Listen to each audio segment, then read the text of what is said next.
Welcome to Feminized. It's time for a show that turns the spotlight on the powerful women shaping cannabis culture. The cannabis industry is on fire and women are sparking it up. If you like the show, please subscribe. You can also subscribe to the Feminized podcast with Liz Grow on YouTube and Instagram. The future is feminized. Ladies and gents, do I have a show for you? I got to sit down with Miss Angela Mustone, the CEO and founder of HighOnLove, and we had some real talk about cannabis, pleasure, and believing in yourself when maybe no one else even does. HighOnLove is her luxury line of cannabis and hemp intimacy products, and it's designed to take your pleasure to new heights. It's formulated by women, for women, and it exists to break down the stigma surrounding sexuality, self-love, and cannabis. Oh, really? Is there any higher mission? Enjoy the episode. Hey, sis. You're now listening to the Feminized podcast. I want to formally welcome you to Feminized. So tell me your story, Angela. I want to know who you are. So basically, in terms of, I used to work for, I'll just start off in terms of a little bit of my background. I used to be in the beauty space. So I used to work for a skincare company named Dermalogica. Ooh. And they're in spas and yeah, exactly. So I love Dermalogica. I love Dermalogica as well, years. you know. Yeah. And then this company called California Exotic Novelties basically, you know, made me an offer to sell women's adult toys, you know, and basically it's a woman-founded company. Cal Exotics is based in California, and they hired me to take care of all their international sales. Mm-hmm. So I used to take care of China, I used to take care of Russia, I used to take care of UK, Europe, South Africa, Australia. I never took care of the US or Canada, but all their international sales. And that's, you know, and so what that did for me in my experience, it allowed me to see how different cultures react when it comes to sexual wellness space. So there's a lot of knowledge I got from that, because keep in mind, I would travel to these places. So I used to do about 100,000 miles a year traveling. I would go to China 4 times a year. I had one client that had 1,000 stores, sex stores in China, mainland China. Wow. Yeah. What was the major product there? Like what were the hot? It was actually vibrators. Vibrators. How big? It was vibrators. It was just vibrators, like the wand? It was, it was wands, but it was all, China's a little particular. They're all about functionality. They're all about functionality and what this could do. Another product, yeah, I know, it was just a little different mindset. Another product that was very mainstream is the men's masturbators. Ooh. Yes. Like electronic ones, or just masturbators, yeah. like a fleshlight. You know, like a fleshlight type of thing. That was but they liked power masturbators. Like, you know, battery operated, you know, rechargeable, etc. Sky was the limit. That was, when I was at Cal Exotics, that was one of our #1 best-selling SKUs for mainland China. Don't ask. I know. They're all, I mean, I could speak frankly, right, on this? Of course. Oh God, that's the whole point of it. That's the whole point. It's all about their penises in China. I mean, it's about their penises worldwide, but in China, it's like... like extra. You have to show some extra love to the male, to the penis in China. I love that. It was an internal joke that, anyway, it was funny. It was having said that. Well, you get to see the consumer side of things, you know. Exactly. You had a special skill set. You were able to apply it, and it's like, wow, okay, the consumer wants what they want. Here we go. Yeah, exactly. And, you know, in like places like Russia, let me ask you, what do you think one of the best-selling products were? Let's see if, take a wild guess in Russia. In Russia? And Russia, keep in mind, is very aggressive, very, you know. Yeah. What, manly driven. Maybe bondage things. It was all about anal. Duh. It was all about anal. Duh. Have you seen the Kremlin?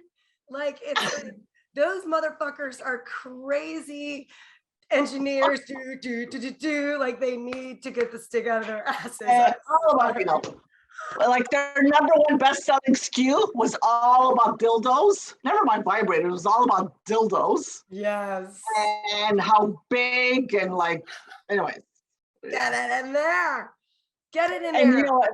In places like Russia, they would actually, you're gonna laugh when I tell you this, they would actually have classes for women on how to be a better lover. You're kidding me. No, I'm not kidding. So basically, it would be like at a place like at a community like place, and it was like women, you know, really nice. It was almost like a women's community that you like a YWCA type of thing, you know? Right. Yeah. Really nice. There was a membership, and they would have classes, sexual wellness classes once a month.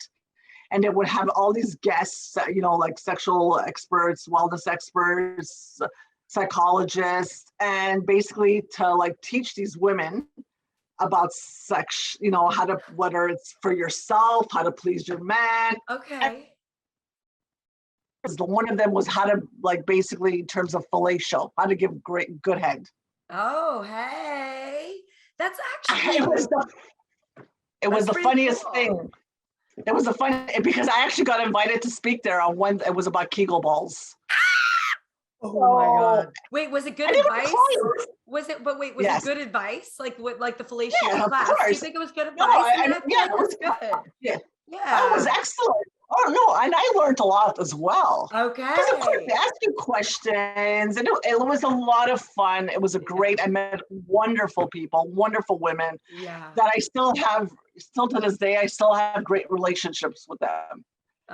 So yeah, it's really was a great experience. It brought you women together. That's so awesome. It did. It really did. You know, and every culture has a different way of looking at it. You know, like when we're in the US, you know, things are different. Things are looked at differently. So, and it's just about respecting and just taking things and exploring, you know, and meeting wonderful, wonderful people. Oh God, I love that. I love that perspective, because, you know, in the US, we love to scandalize things. And even when we, you know, act like we're not, you know, scandalized, we still like to talk about things in a cheeky way. And sex is one of those things. It's just as cannabis is one of those things, you know, when we put them together, it's like, oh my God, most Americans will blow their minds. It's the biggest faux pas, you know? And I always say, like, for me, HighOnLove was always the reason why I wanted to take the stigma away from cannabis and the stigma away from sex. Yes. And take it into a mainstream avenue. Yes. I just it's not easy doing, but I'm like trying to get there. So you wanted to take the stigma away, and it feels like you really catered to women who like pretty things, because I can't keep my hands off of this bottle. Okay. I cannot, I mean, it's so beautiful. And I showed my bestie from high school. We're still besties. And she goes, I need this. Where do I get this? Like, she was kind of like, she had a look in her eye, and I'm like, sister, okay, I'll give it to you. But it's like, it really does feel like it was designed with with a woman in mind who is kind of embracing the fact that she's, you know, kind of a freak, and also loves THC. No pun intended. No, it's a beautiful thing. I mean, I say that with all the love in my heart. I let my freak flag fly. Patrick and I had some fun with this body paint, and we took a little video, so you'll see that a little bit later today.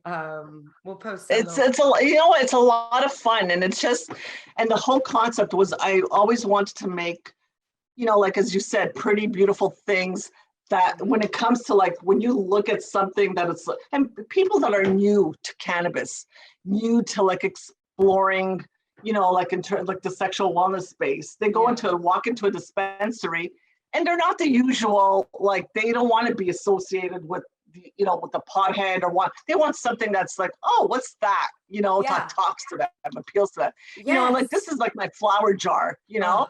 something that is like, you know, they want to try flower, want to basically, you know what, come and like, you know what, have like it to be like pretty. And it's like, I understand what they're looking for. Oh, I get I love it. that. Yes. You know, And so what is that? Say more about that. because I what is get that it, look? because when I walk into a dispensary myself as a consumer, not as someone, I look for things that like are eye-catching, something that talks to me. Yeah. For whatever reason. Listen, it's the same mentality when I walk into like, you know, Neiman Marcus and I'm looking for a pair of shoes. Yeah. What am I seeing? You know, and I love bling. I love pink. I love rose gold colors. Yes. You know, yes. And I just love to do it up. And the thing was, regarding cannabis, why can't you do it up? What's stopping you? And the thing was, a lot of people are telling me, oh, it's your the child resistant caps and etc. I said, really? I said, you know what? I'm going to make something that's nice. This is child resistant.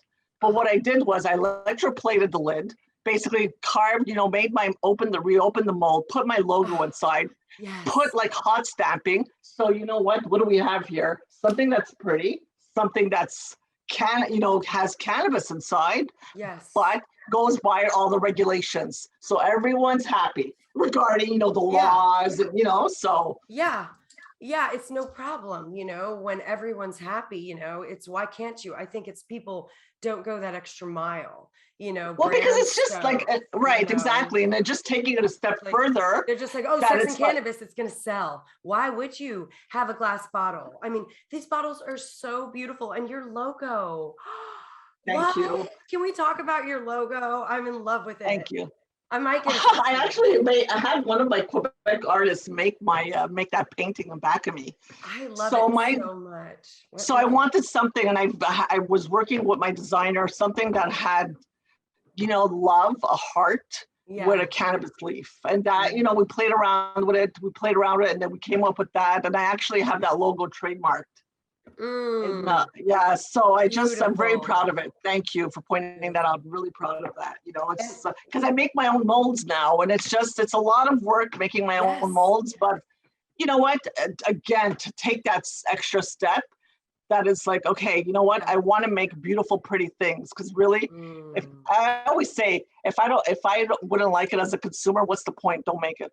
Do something else, Ange. No, I wouldn't. Do something else. Yeah, I'd rather be shopping than making it. Okay, if I can. Well, exactly, but that's what I mean. It's exactly it. So how am I going to appeal to someone like you, Liz, that walks into the dispensary and wants to try different things? Yes. You know, like I see a bottle that you made your own mold, and that's what that means for everybody who doesn't know. Making your own mold means you make your own bottles. You don't just buy the generic. No, I don't buy existing stock. Yeah. Oh, these are hers, and they're beautiful, and they just feel so good. It's like, this is the most beautiful gift too. You know, I grab it for myself, but I also want to share it. I want to give it away. Because you want to, of course, it's like pretty enough that you want to gift it and you want to share it with, you know. So, and I just, you know, and I take it to heart, because I always feel like, what's the end consumer going to think? What do they want? Yes. And sometimes it's like, okay, well, it's not out there in the marketplace. And I said, well, I'm going to create it. Yes. Is what it is. Yes. I said, I couldn't care less what's out there and what I cannot do. Coming into the cannabis space, you know how much resistance I got? I've got so much resistance, and people telling me you're going to fail if you do, because hasn't been. I go, so Jesus Christ. I go, if I have to follow everybody like a sheep, what's the point of doing this? I started my own company to create, you know, to take the stigma away from sex and cannabis, yes, but I had to do something that's different, that's going to stand out. Yes. You know, so that's, you know, absolutely. And I hope, you know, like, you know, women will, you know, be appreciated, men will appreciate it, you know, and it's something, and it's, you know what, it's fun. It's fun, enjoy it, you know what, and let's be, you know, and let's, you know what, life is too short, especially now, like what's going on, everything. It's like, really, I always say, let's not break our heads and move, and move forward, and let's enjoy life, and let's enjoy the simpler things, and make ourselves happy. So. Oh, amen. That's why we jumped on a plane from Texas to get to Denver to get to your party, because life is too short, and it's just so goddamn refreshing, to meet someone like you, doing big things, taking on a lot of challenges, and doing so with grace and dignity and fun. And Thank you. I felt so comfortable around you just immediately.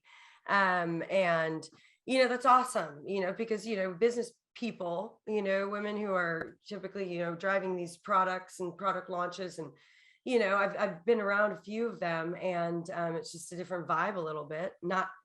It's not worse, but it's just different. I just felt like we were girlfriends, like from the get-go. Yeah, absolutely. Because you have to enjoy it, and you have to have a passion.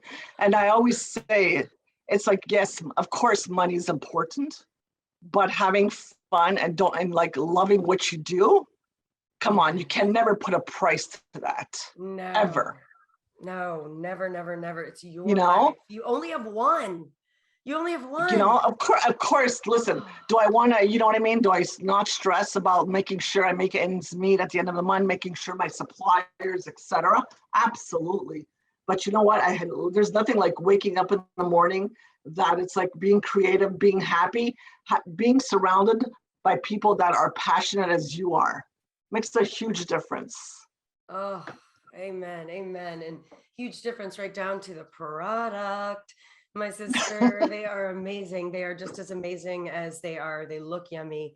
They feel yummy. They are incredible and incredibly yummy. This dark chocolate, don't even get me started. We've definitely had some fun. And these pre-rolls, I have 2 left. I'm like saving them.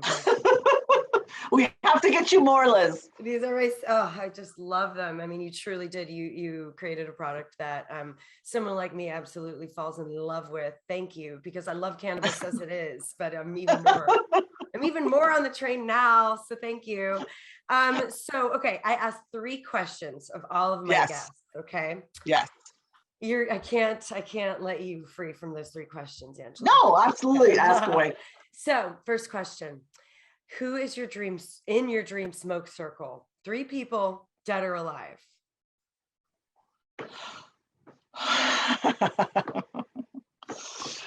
Okay, I have to say Elon Musk. Oh, yes. That's a great I have to say that. Come on. It's like, really? That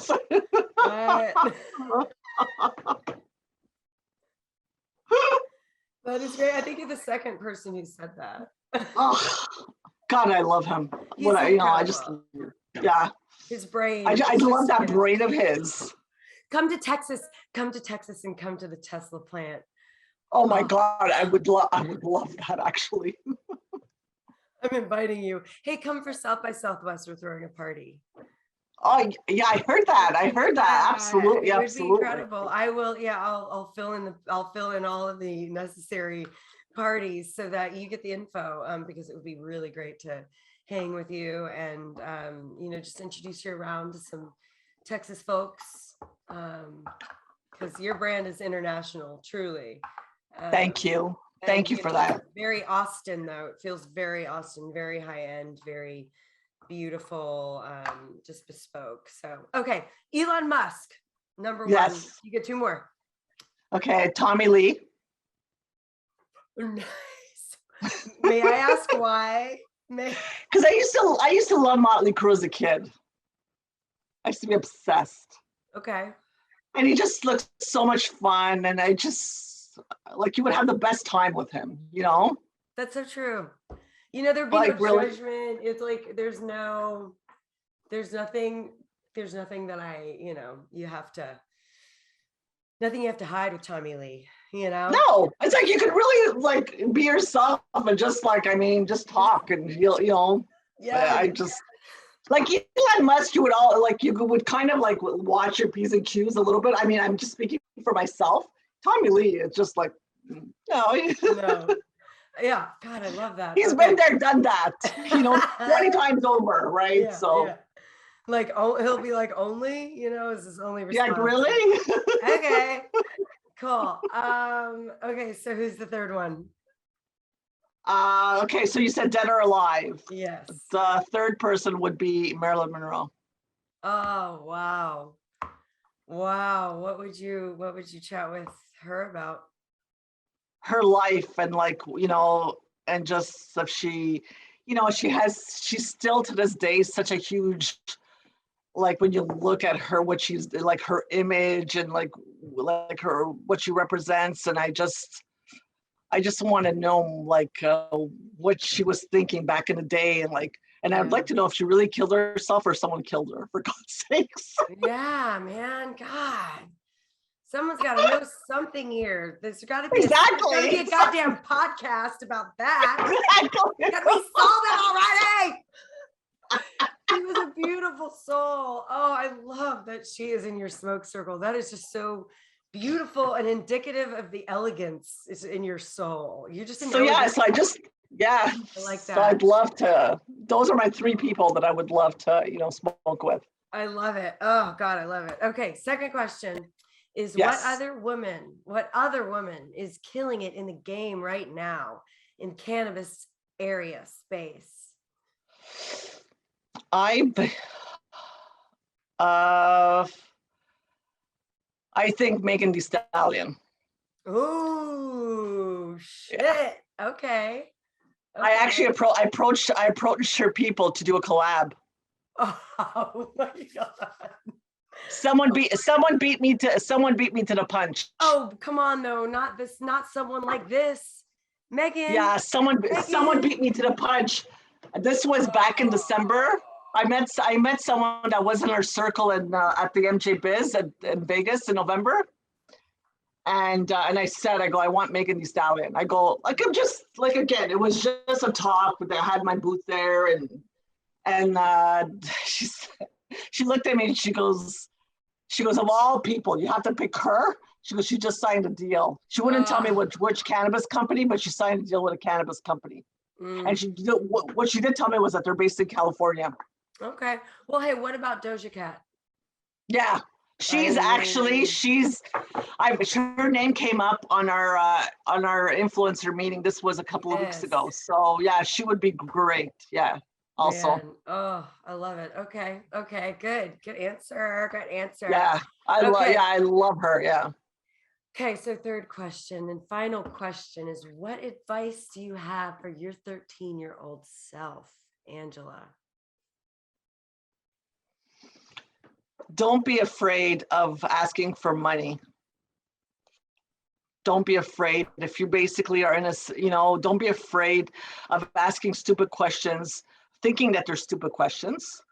Don't be afraid that it's like you walk into a room and you think you're not as smart. That was one of my, and sometimes, and I still do that because I'm just I'll meet people and I'm just like, oh, I don't want to sound stupid. I don't want to sound like I'm not, right. Like at that level, and right now, quite frankly, the biggest thing I could do is be like, you know what? I have no idea what you're talking about. Please explain it to me. Yes. And not be ashamed that I'm not as smart as you. Because that's exactly. It's like, what is it about us having to personalize that feeling of that vulnerability of, I don't have the information that you have. It's clear. Yes. That's all there is. That's all there is to it. You have more information than I do. I need to get on that level. So, but we personalize it almost, I mean, it's hard being like beautiful and smart, I know people expect more from you and me. No, but people do. They do. And it's like, it's stressful sometimes. It's like, so I don't have all the answers, and and even like especially as a 13-year-old, that it's like, and you feel like so small now it's, of course, I'll walk in and I'm way more confident, but still I do get butterflies in my stomach till this day. And of course, I just have to, listen, at that party last week, as soon as I walked in, and I was like, oh, I can't wait to leave because I got so nervous. Right? Wow, yeah. But then I was like, okay, relax. This is your party. Okay? You know, this is my little talk with myself, by the way. I'm just like, this is your party. And you could cry if you wanted to. And like, I was just making joke, you know, it's like, relax, enjoy, have fun, you know? Which room did you go in to talk? Did you go into any specific room to like give yourself? I did actually. The one upstairs where there was the couch and the dresser. Oh yes, the green room kind of. Celebrity. So I was like, relax, you know, just have fun. So that was, of course, me being, you know, like trying to be cutesy and like just enjoy it. And you know, people will like it, because you know what it is, my fear. What if they don't like it? Yeah. What if this? What if that? Oh God. If we could just only, and I say we because I do the same thing, but if we could just channel that energy into doing the thing and not giving a fuck, because we know that there are women like us who want these goddamn bottles by their bathtub. Of course. And I'm gonna do the thing, and I'm gonna throw the party. That's fucking cool. That everybody I want to go to that party, you know. Because exactly it. That's what exactly, and that's how I think that it's like, I want to create a party, or I want to throw a party that I want to go to. Yes. You know, so, and who do I want to invite? What should I have? What should I serve? I go, listen, if there's anything, I want to go to a party and I can't stand if there's no food. Yeah. It makes me crazy. Like, I'm hungry. I want to eat, for God's sakes. I want to drink. I want to, especially that there's site consumption at the mansion. So it was just beautiful. So that's, little things like that I just, and I wanted to make sure everyone was going to have a good time. And even just being in that space, with the rooms, and it's just that whole like relax, like it's so beautiful, and it's just a good experience. Yeah. And even for people that didn't come to the party, everyone should go to the marijuana mansion in Denver. It's really, it's very special. It is. It's a special place, and some special bills were written there. Yes. I don't want to get them wrong, but Spencer. Sorry, I'm gonna just. It's not. I think it's Spencer Pittman, but anyway, there was a very historic, there was a lot of bills that were signed there. A lot of bills that were signed there. Yeah, but it's also a very cool room and a very cool space, Instagrammable rooms that are all about cannabis and all about just enjoying yourself and just freaking having fun. Yeah. And having fun. That's it. Oh, I love it. Okay, so where can people find HighOnLove? Where can people get these products nationally and, of course, regionally? Regionally, our THC right now, we're in Colorado. We're in dispensaries in Colorado. We're starting in Oregon and by April, May. And I'm actually looking at Puerto Rico of all places. Because it's just, especially with the THC space, you have to pick and choose like your proper partners. It's a little different from hemp, from CBD, which is statewide. But your THC, you want to make sure that it's a good fit. So I'm really excited about the Puerto Rican market. So, and that whole Latin flair. I mean, they're all like, oh my God, it's like serious. I mean, are you kidding me? Like, this is, Angela, you've just got nowhere to go but up. And I'm so thrilled that we got to, be connected, and we got to come to your party, and that you've been on my podcast, because Thank you so much for having me. And Liz, I would love to have probably because it's Valentine's, have some like giveaway for your listeners. Whatever it is, I mean, that would be incredible. I kind of felt like you're such a generous soul. I felt like you would. And so I've kind of primed the pump a little bit, being at Valentine's Day. I mean, you'll be able to give yourself a belated Valentine's Day gift of something that's CBD, that is, federally legal to go anywhere. We don't want to set the apple cart. No, we don't. We just want to get high on love. Okay. And exactly. Let's be honest. We can make the best drugs in our own bodies. Okay. For sure. But these definitely help with that. So yes, I do. You're the best, Angela. Thank you for joining me. Thank you so much for having me. Thank you. Thanks, Liz. Thank you. Bye. If you'd like more, subscribe to the Feminized podcast on YouTube. Follow at Feminized with Liz Grow on Instagram. Special thanks to our sponsors Moose Labs and Richard's Rainwater. The Feminized podcast is a Grow House Media production, created by Liz Grow, produced by Patrick Pope and Tanis Ray, with original theme music and audio mixing by Q at Q to King Productions in Braunfels, Texas.